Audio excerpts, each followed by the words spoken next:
Setidaknya ada 3 faktor yang menyebabkan seorang anak melakukan tindak pidana berupa kekerasan. Yang pertama adalah faktor internal, di mana dia dibesarkan, diasuh.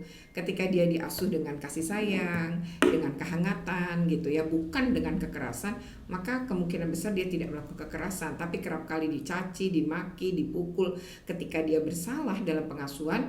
Nah, itu bisa saja luka batin itu kemudian membekas sekali di dirinya, dan ketika dia bertemu dengan teman sebaya, bisa jadi dia juga melakukan pemukulan karena anak belajar dari perilaku orang dewasa di sekitarnya. Yang kedua adalah faktor eksternal. Jadi kalau faktor eksternal ini dipengaruhi misalnya ketika dia bergaul dengan teman-teman sebaya. Lalu di sini ya faktor ini pergaulan sangat mempengaruhi. Maka kasus Cilacap misalnya terbentuknya geng ya.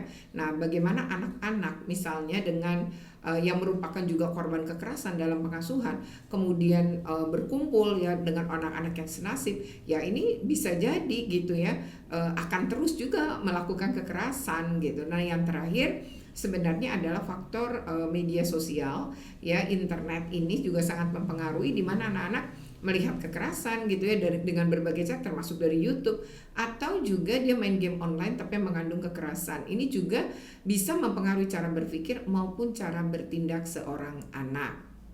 Nah, yang kedua adalah lalu bagaimana gitu untuk mengatasi hal ini? Memang harus diubah pola pengasuhannya. Pengasuhannya harus disiplin positif, baik di lingkungan rumah maupun di lingkungan sekolah. Dan yang ini ya, pengasuhan disiplin positif inilah yang sekarang sedang digalakkan oleh pemerintah, termasuk bagaimana pemerintah Republik Indonesia melalui Permendikbudristek nomor 46 tahun 2023 ya, itu melakukan bentuk pencegahan dan penanggulangan tindak kekerasan di satuan pendidikan.